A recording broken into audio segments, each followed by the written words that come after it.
The most valuable word in the English language might just be one you've been taught to avoid. It's simple, just 2 letters. But most people find it harder to say than words with 5 syllables. That word is no. You see, your life is built decision by decision, and every time you say yes to something, you're automatically saying no to something else. That's just how time works. There are only 24 hours in your day, just like everyone else's. The question is, are you filling those hours with your priorities or someone else's? I've watched thousands of people over the years, successful ones, struggling ones. And I noticed something interesting. The successful ones aren't necessarily saying yes to more opportunities. Often they're just better at saying no to the wrong ones. Now, I'm not talking about being negative. I'm talking about being selective. There's a big difference. One leads to isolation, the other leads to success. When was the last time you said no to something without following it up with a lengthy explanation? Without feeling that twist of guilt in your stomach?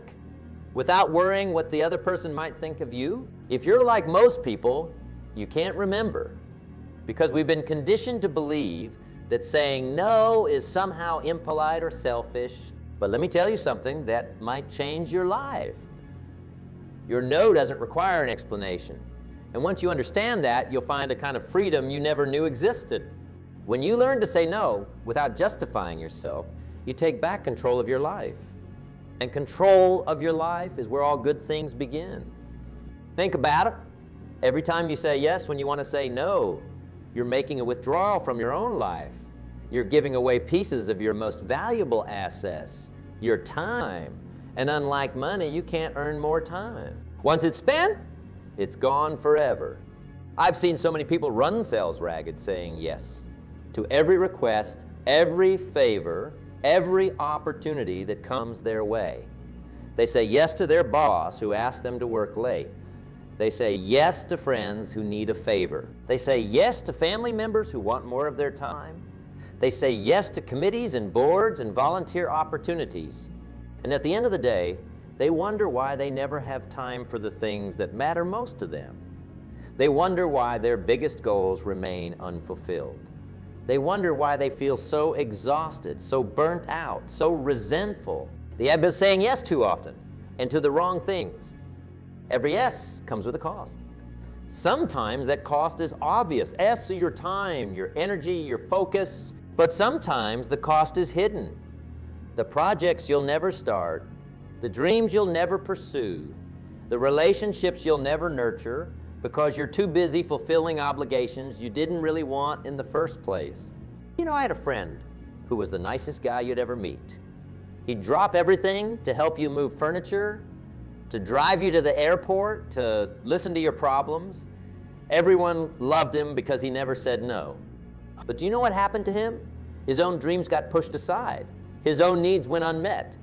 His own goals gathered dust because he was too busy saying yes to everyone else's priorities. Don't let that happen to you. You owe yourself more than that. Now, why do we feel this need to explain ourselves when we say no?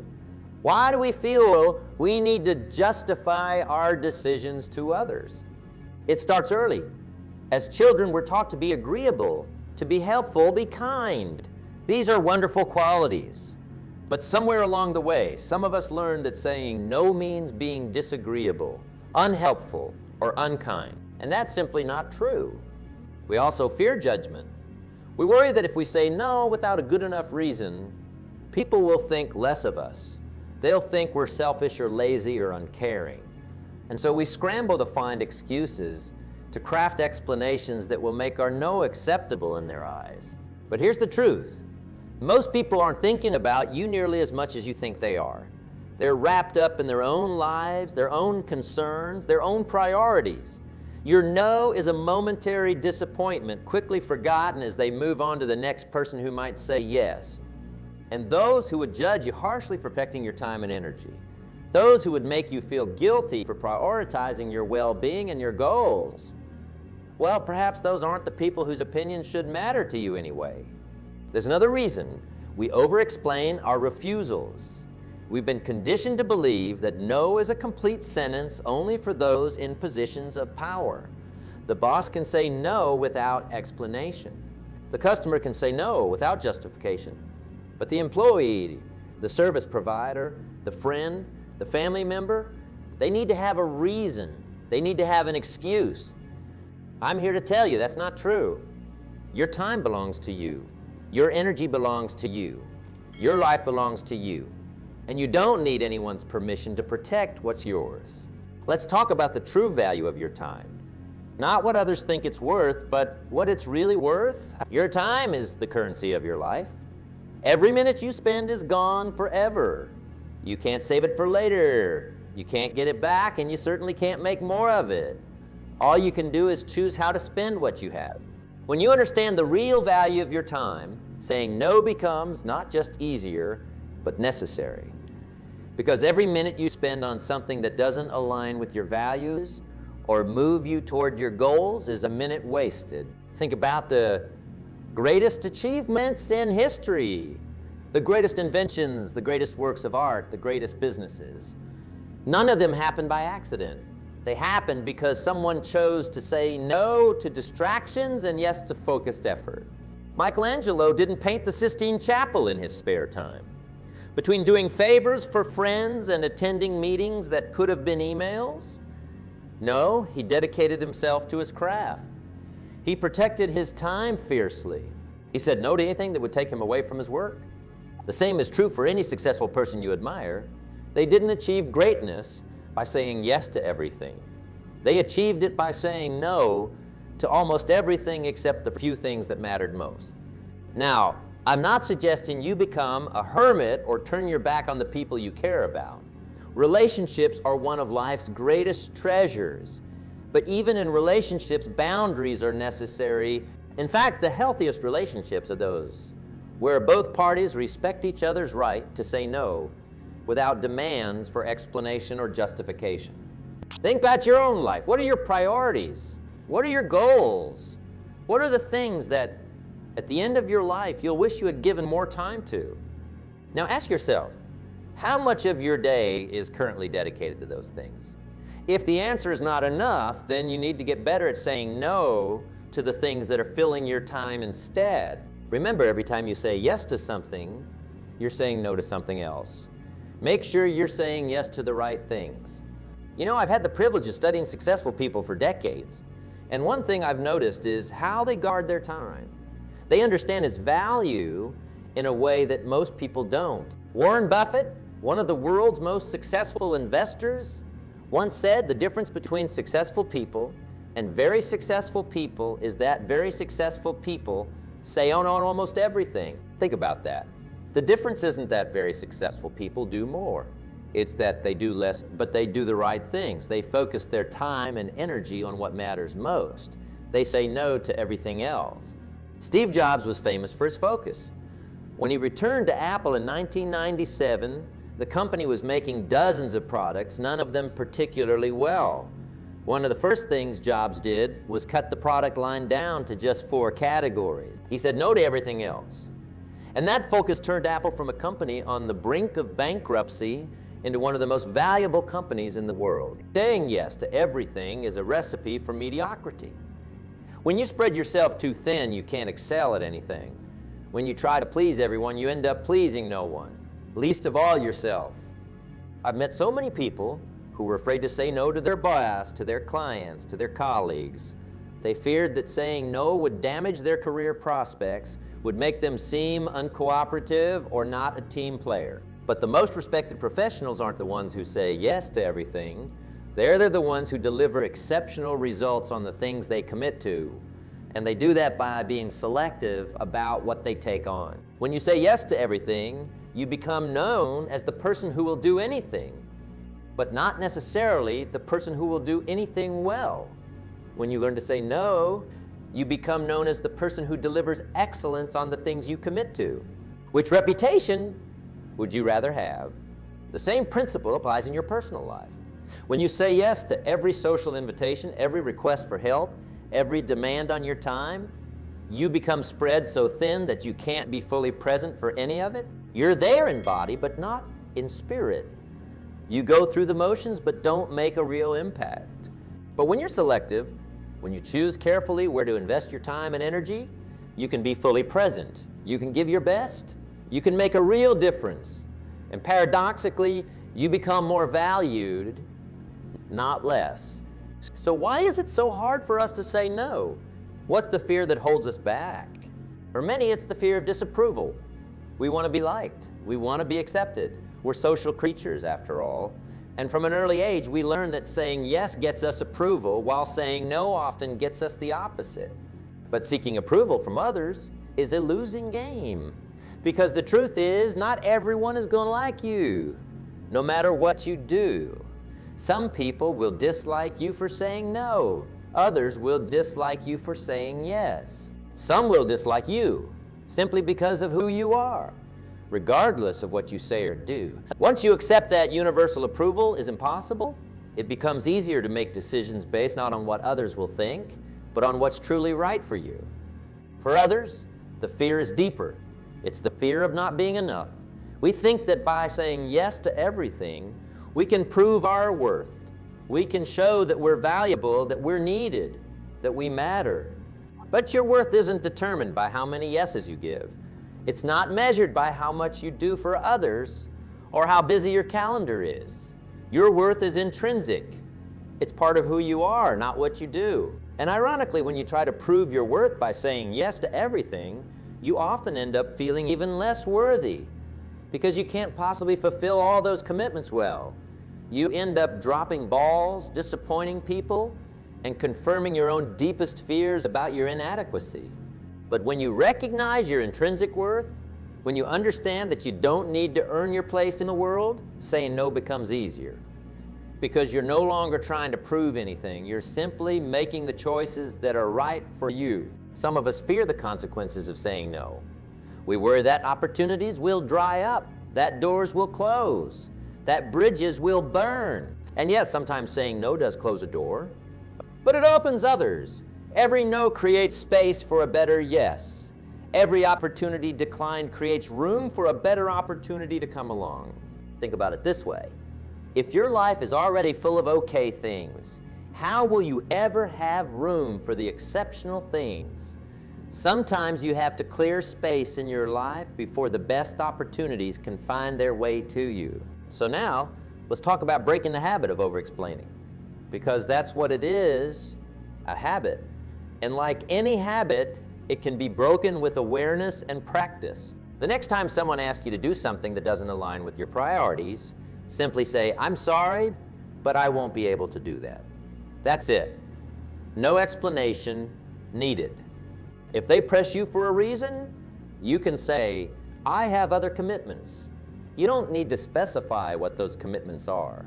They could be commitments to your work, to your family, to your health, or simply to yourself. Remember, "I don't want to do" is a valid reason, even if it's not one you need to voice out loud.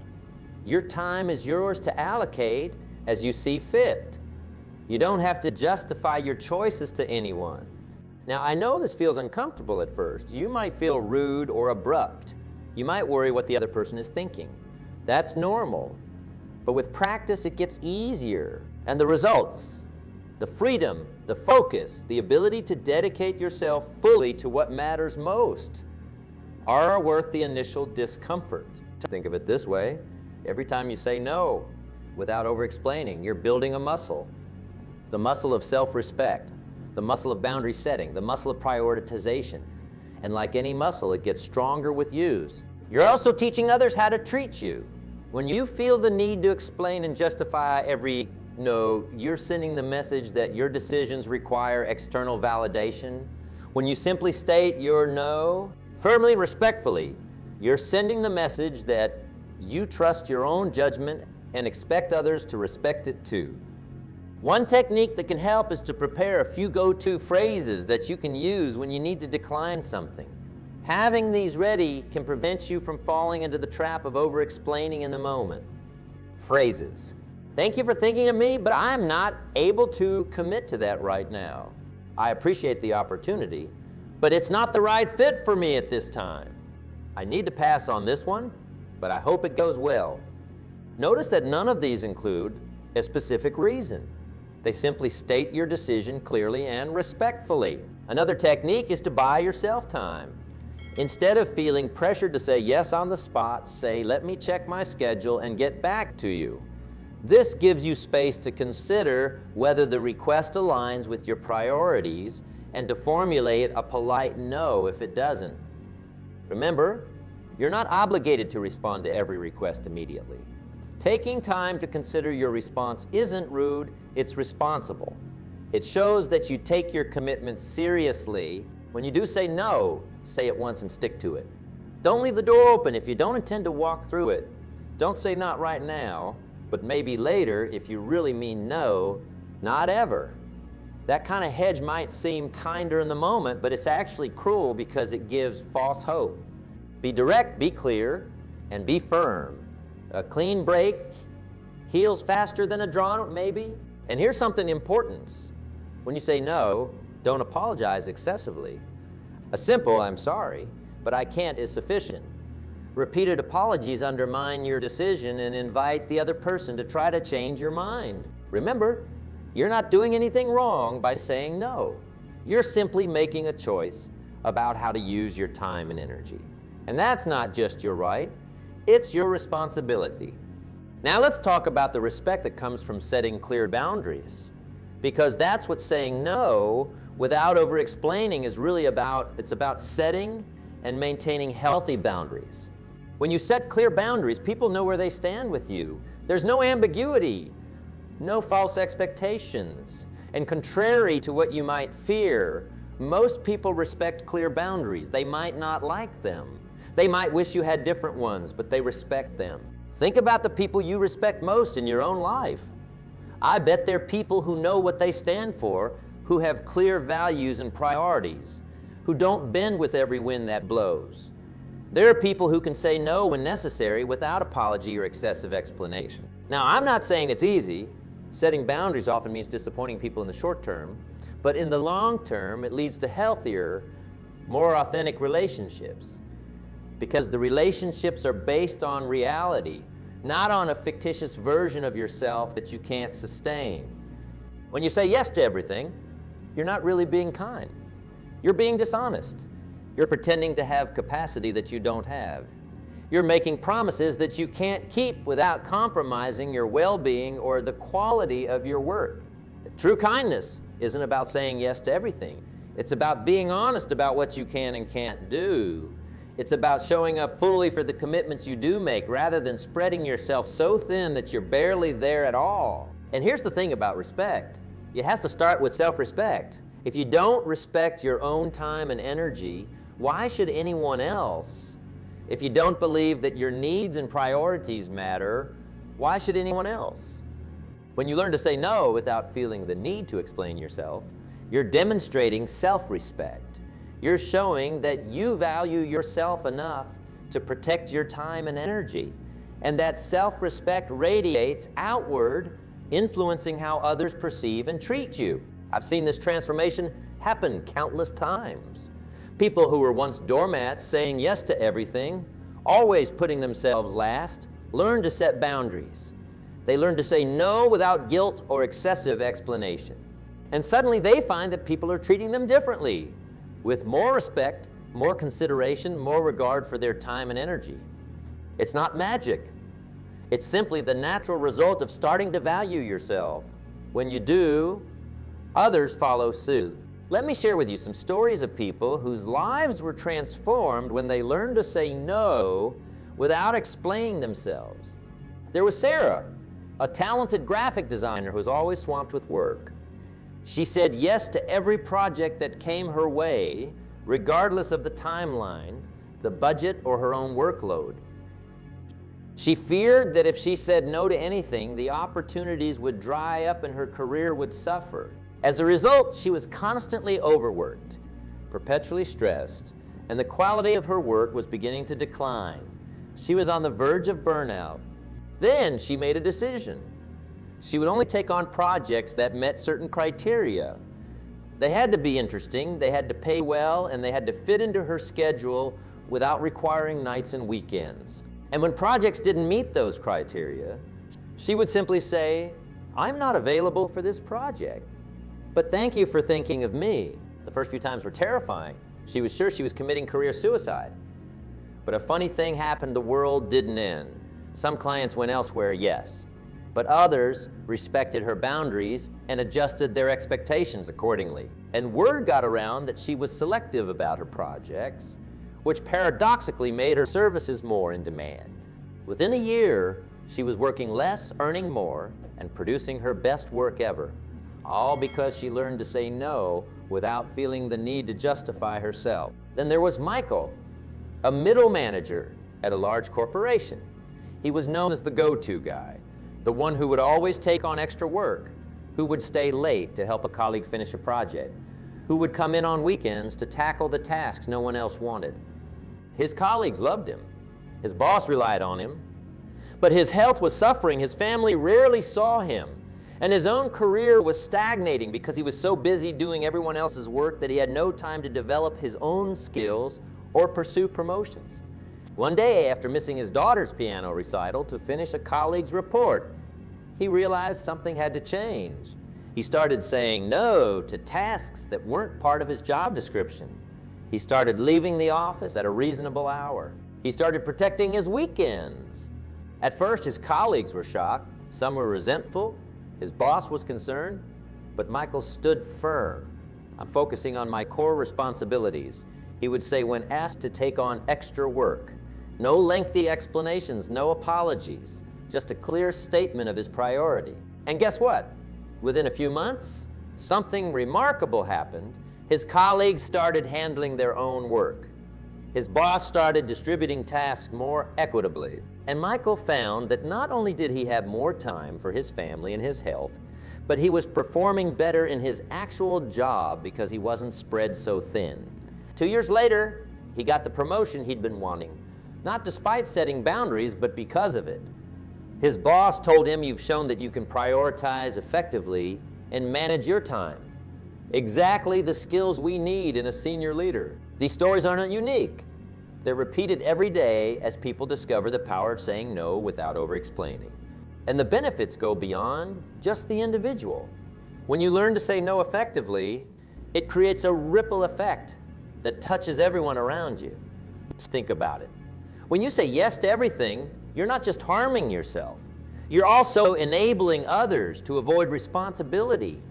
You're allowing them to offload their work onto you. You're making it possible for them to continue making unreasonable requests because there's no consequence. But when you start saying no, something changes. They have to find another solution. They have to take responsibility. They have to adjust their expectations. And often that leads to growth for them too. I once worked with a team where one person, Lisa, was doing the work of 3 people because she couldn't say no. When she finally learned to set boundaries, her colleagues initially floundered. They had become dependent on her saying yes to everything. But over time, they adapted. They became more self-sufficient. They learned new skills. They found more efficient ways to work. And the team as a whole became stronger, more balanced, more effective. When you say no appropriately, you're not just protecting yourself. You're contributing to a healthier. The same is true in families. When one person is always saying yes, always taking on more than their fair share, it creates an imbalance. Others may become entitled, expecting that person to always be available, always willing to help, always ready to drop everything for their needs. But when that person learns to say no without guilt or excessive explanation, the family system rebalances. Others step up. Responsibilities are shared more equitably. And often, the relationships improve because they're based on mutual respect rather than one-sided sacrifice.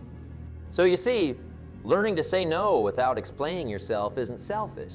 It's not just about protecting your time and energy, although that's important. It's also about creating healthier, more balanced relationships and systems around you. It's about being honest about your capacity, your priorities, and your boundaries. And that honesty is a gift, not just to yourself, but to everyone in your life. So where do we go from here?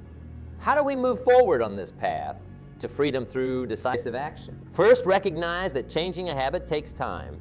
If you've been over-explaining your no's for years, don't expect to change overnight. Be patient with yourself. Celebrate small victories. Each time you say no without launching into a lengthy explanation, you're making progress.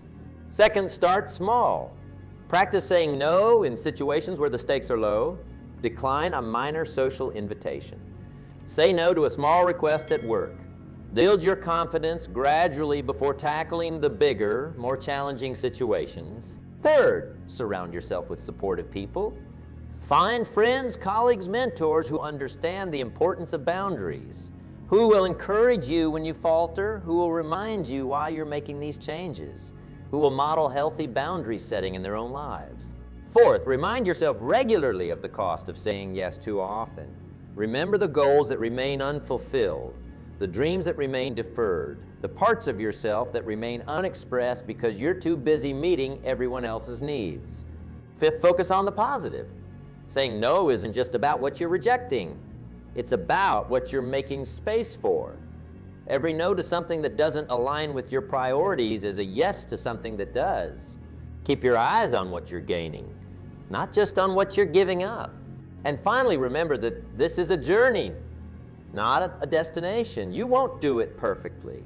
There will be times when you fall back into old patterns, when you say yes when you should say no, when you find yourself launching into a lengthy explanation for a simple refusal. That's okay.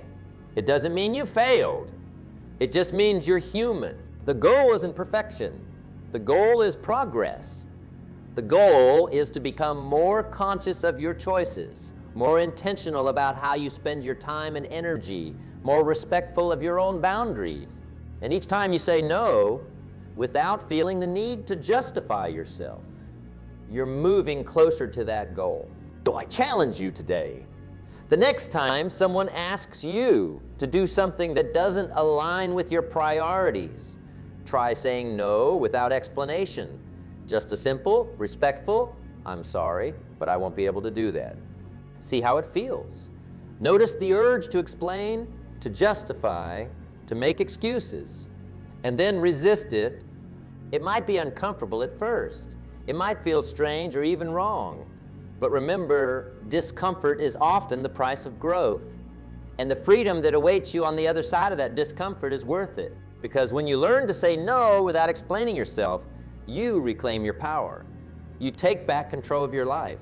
You create space for the things that truly matter to you. And in doing so, you don't just change your schedule, you change your life. So go ahead, say no. And keep your explanation to yourself. Your time, your energy, your life belongs to you. And you don't need anyone's permission to protect what's yours.